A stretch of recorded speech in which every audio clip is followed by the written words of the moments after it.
Buongiorno, innanzitutto oggi scusate la mia voce, ma di questa dispongo e quindi non posso fare diversamente. Non voglio parlare di Bergoglio perché è stato detto in questi giorni di tutto e ovviamente quando succedono questi eventi a farla da padrone è la retorica e quindi la prendiamo come tale. Mi si chiede invece che cosa penso del conclave, mi si chiede che cosa avverrà, mi si chiede se ho delle previsioni, se ho delle idee. No, non ho previsioni, non ho idee. Mi si chiede se uscirà un papa innovatore o un papa tradizionalista. Devo dire francamente che la cosa mi interessa abbastanza poco anche perché quello che conta è sempre la cornice all'interno della quale gli eventi si verificano. E innovatore o tradizionalista? Beh, se è tradizionalista non farà altro che ripristinare quella che è stata nei 2000 anni la tradizione della Chiesa, come vorrebbero certi cardinali che rappresentano una parte, un gruppo, forse non la maggioranza, ma comunque un gruppo ben nutrito che vorrebbe una Chiesa vicina alla Chiesa, diciamo, non dei tempi proprio antichi, ma una Chiesa di qualche decennio fa. Se si parla di innovatore, invece bisogna intendersi, perché un Papa innovatore è innovatore su che cosa? Nel senso che come si fa a essere innovatori in una religione monoteista che vive di dogmi? E l'innovazione viene intesa sotto diversi aspetti, per esempio si può dire innovatore nel senso di maggiore apertura verso, che so, verso i divorziati, maggiore apertura verso le coppie omosessuali, maggiore apertura verso le norme del trattamento del fine vita, innovatore nel senso dell'aborto. Certo che queste innovazioni andrebbero esaminate alla luce dei testi ai quali la Chiesa fa riferimento, perché per esempio per quanto riguarda l'aborto, la Bibbia non è che si facesse tanti scrupoli. Per esempio, se un uomo provocava l'aborto ad una donna, avrebbe dovuto pagare solo se c'erano danni per la donna, ma il feto, il bambino che veniva abortito, contava assolutamente poco, per non dire nulla.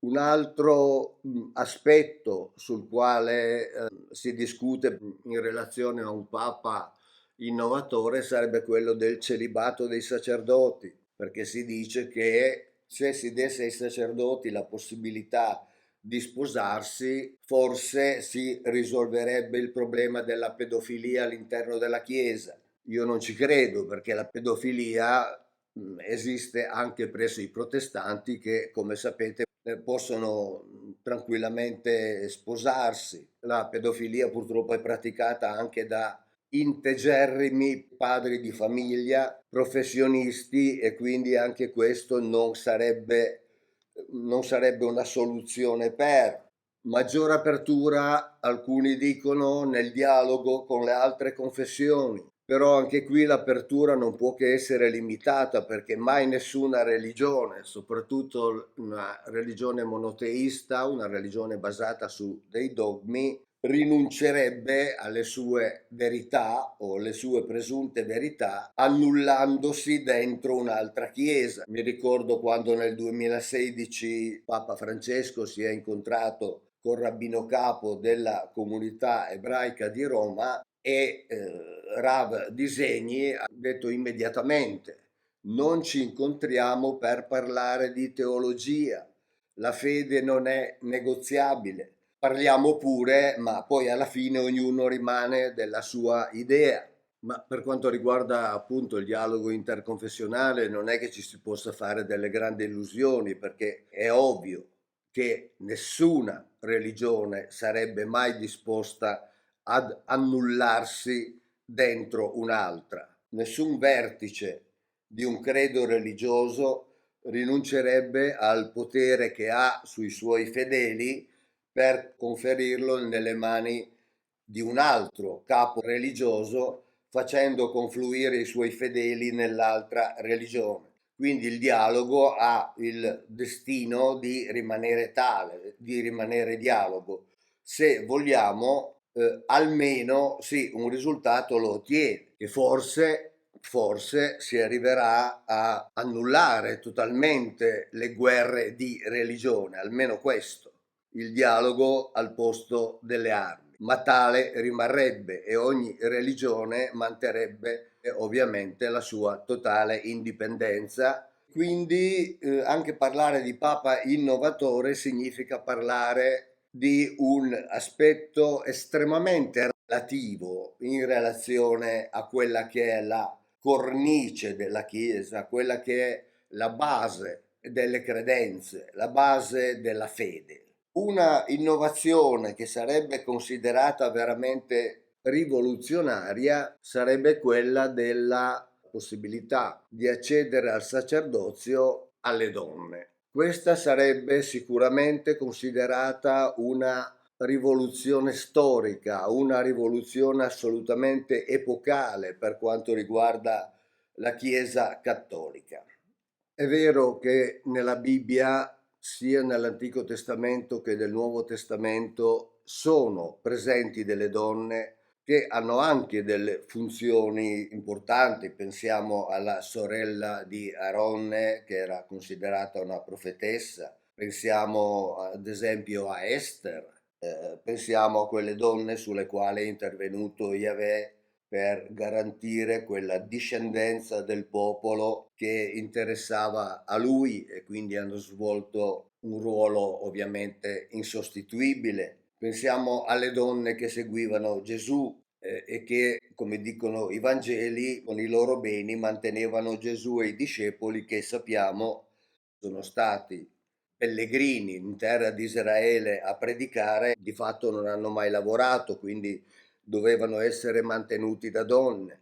Pensiamo anche che il cristianesimo deve ringraziare le donne per il suo sviluppo nei periodi iniziali a Roma, dove sappiamo che molte donne che hanno aderito a questo nuovo credo elaborato dall'Apostolo Paolo ricevevano e organizzavano le riunioni segrete allora dei cristiani all'interno delle loro case, e quindi le donne hanno svolto un ruolo importante, ruolo che poi è stato sminuito fino ad essere quasi sostanzialmente annullato, anche se nella storia della Chiesa poi delle donne sono state riconosciute sante, sono state riconosciute dottore della Chiesa, come per esempio Teresa d'Avila, pensiamo a Teresa di Lisieux, pensiamo a Hildegarda di Bingen, però erano sempre donne che comunque sono state tenute fuori da quello che era il ministero del sacerdozio. Non avevano la possibilità di dare i sacramenti ai fedeli. E qui vorrei dire, fare due considerazioni, ma devo stare anche molto attento perché è un tema estremamente delicato e potrei anche essere frainteso. È vero che concedere il sacerdozio alle donne significherebbe forse variare alcuni aspetti all'interno della Chiesa. Magari le donne potrebbero portare la loro sensibilità, potrebbero essere più empatiche nei confronti dei fedeli, più efficaci anche nella predicazione, potrebbero essere anche più convincenti, per esempio nell'opera di evangelizzazione alla quale la Chiesa non rinuncia, come sappiamo, anche se questo è in contrasto col dialogo con le altre fedi, perché fare evangelizzazione significa acquisire nuovi fedeli e quindi potenzialmente anche portarli via alle altre confessioni religiose. Le donne potrebbero avere anche una maggiore disponibilità al dialogo interconfessionale, ma sempre all'interno di quella cornice, cioè la Chiesa non può comunque rinunciare a quelle che sono le sue basi, a quelli che sono i suoi dogmi, a quelle che sono le sue credenze. Quindi anche le donne sacerdote sarebbero comunque costrette a predicare all'interno di quello che non può essere toccato, assolutamente, non può essere cambiato, pena ovviamente la scomparsa stessa della Chiesa. Quindi se le donne anche presentano diversamente, magari potrebbero presentare diversamente la figura di Eva, la cui descrizione è sempre stata condizionata dalla Chiesa maschilista. Eva come origine del peccato, Eva come causa dell'avvento del male, dell'avvento della morte nella vita dell'uomo. Le donne potrebbero anche presentarla in un modo diverso.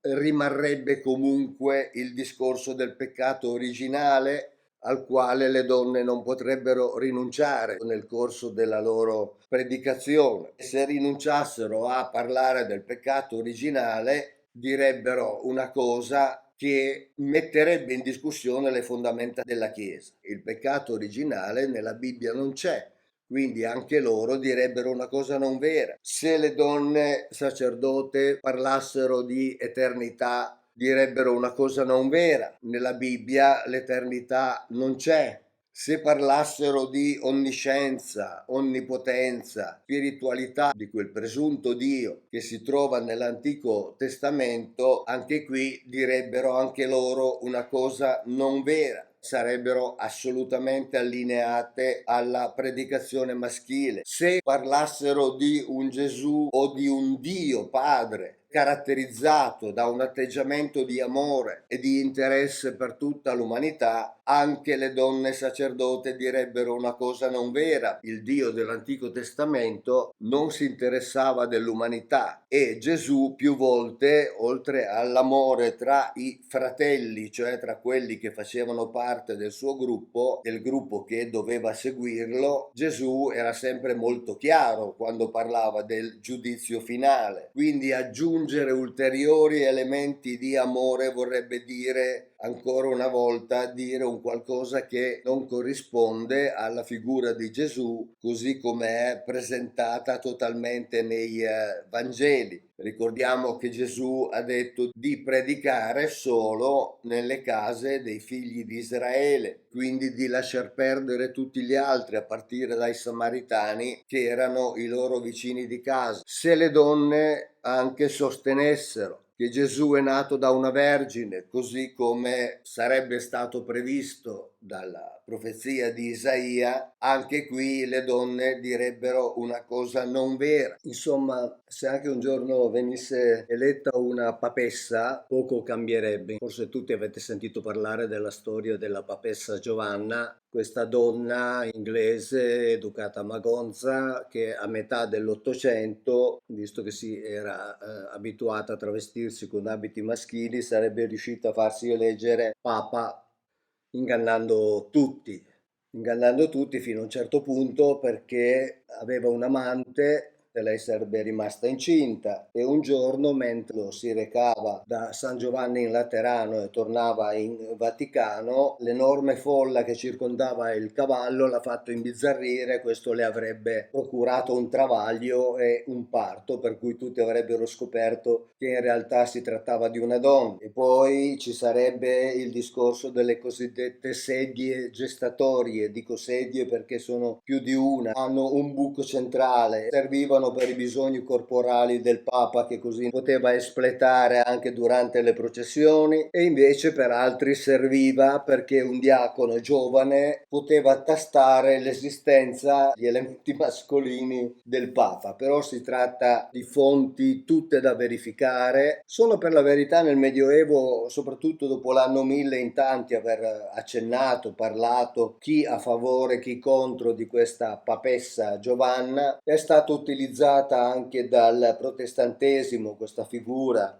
nelle lotte contro il cattolicesimo, ma all'interno dello stesso protestantesimo dei calvinisti ne avrebbero confutato l'esistenza e quindi in realtà non possiamo prenderla ad esempio, o meglio, spero quasi che sia vera questa storia, che non sia una leggenda, perché vorrebbe dire che pur essendoci un Papa donna, la cornice dottrinale non è cambiata, che è esattamente quello che vado sostenendo in questo video. Cioè una donna Papa non avrebbe cambiato ovviamente la dottrina della Chiesa, quindi figuriamoci che cosa potrebbero fare delle donne semplici sacerdoti o sacerdotesse. Insomma, chi ci vuole credere ci crede, e chi non ci vuole credere, come dire, ritiene che la storia della papessa Giovanna sia nient'altro che una bella leggenda, un bel racconto e niente più, che non ha di fatto comportato nessuna variazione nella dottrina della Chiesa. Le donne sarebbero costrette a ripetere ciò che già ci raccontano gli uomini. Quindi se anche per assurdo all'interno di questo conclave tra gli eleggibili fosse una donna che molto abilmente è riuscita a travestirsi da cardinale e venisse eletta come papa, cambierebbe assolutamente nulla, perché o cambierebbe la dottrina e allora morirebbe la Chiesa, ma se si facesse eleggere papessa è perché vuole rimanere dentro questa dottrina, insomma, quindi in realtà è una questione di cui non vale neppure la pena di preoccuparsi. In realtà una vera innovazione, una vera rivoluzione potrebbe avvenire soltanto attraverso il rinnegamento dei dogmi, attraverso il rinnegamento di molte delle cosiddette verità che ci vengono presentate e che verità non sono. Quindi anche questa, che veramente sarebbe una rivoluzione epocale, avrebbe un valore relativo. Ci sono delle donne che vogliono realizzarsi in quanto ministre, ma vere ministre di Dio, così come lo sono i sacerdoti maschi. La realtà dei fatti non cambierebbe. Sarebbe come dire che una azienda vende un prodotto, aumenta il numero dei suoi concessionari e sicuramente il sacerdozio conferito alle donne raddoppierebbe il numero di coloro che predicano le verità dottrinali, ma le verità dottrinali rimarrebbero inevitabilmente le stesse. Fuori da quella cornice non potrebbero comunque uscire. Quindi sarebbe più che altro una operazione di marketing. Una vera operazione di verità consisterebbe invece nel riconoscere finalmente che la Bibbia, cioè l'Antico Testamento, appartiene agli ebrei. Qualche donna coraggiosa potrebbe cominciare a dirlo, visto che i maschi non lo dicono. Però una donna che decide di entrare all'interno della cornice della Chiesa di fatto accetta quelli che sono i dettami che arrivano dal vertice della Chiesa, ed è per questo che dico che mi interessa relativamente se il Papa che verrà eletto sarà un Papa considerato innovatore o un Papa tradizionalista, perché comunque al di fuori di certi schemi anche un Papa innovatore non può assolutamente uscire. Bisognerebbe riconoscere che il cristianesimo in realtà è una religione giudaica e avremo modo di parlarne. Dedicherò magari un video all'attività che le famiglie sacerdotali ebraiche hanno esercitato quando, dopo la distruzione di Gerusalemme, si sono spostate a Roma. Quindi il cristianesimo è una religione giudaica, ebraica, e quindi bisognerebbe riconoscere questo. Ma sarebbe data alle donne la possibilità di dirlo? Io ritengo di no, nel senso che nel momento in cui vengono inserite all'interno del sacerdozio, vengono anche loro necessariamente indottrinate e costrette a divulgare la verità della Chiesa. Quindi un vero Papa innovatore sarebbe un Papa costretto a chiudere la Chiesa romana cattolica e apostolica. Sarebbe un Papa che finalmente comincerebbe a dire ai fedeli che cosa c'è veramente scritto nei cosiddetti testi sacri. Per questo che Papa innovatore o Papa tradizionalista poco conta, perché la sostanza dei fatti sarebbe sempre quella. Nell'Antico Testamento e nel Nuovo Testamento, che ne è diretto figlio, che ne è una diretta conseguenza, una diretta produzione elaborata su base filosofica greca, l'Antico Testamento continuerebbe ad essere un libro che appartiene agli ebrei, che non parla di quel Dio che è stato elaborato dalla teologia cattolica romana e che viene trasmesso, e quindi anche le donne sarebbero costrette a fare la stessa operazione. Quindi a chi mi chiede se io prevedo, penso o spero che dal conclave esca un papa innovatore o un papa tradizionalista, io rispondo che è assolutamente indifferente, perché la sostanza, cioè la cornice, non cambierebbe, e quindi non mi rimane che attendere con curiosità e stare a vedere quel che succede, quel che già in questo momento i cardinali stanno cercando di determinare negli incontri tra di loro, per vedere chi intendono nominare come amministratore delegato di questa azienda, che ha ovviamente il compito di mantenere se stessa e attraverso l'evangelizzazione anche allargare la base su cui poggia. Quindi con pazienza, nell'arco di un paio di settimane, vedremo e sapremo chi sarà appunto questo nuovo amministratore delegato. Ciao, grazie e alla prossima.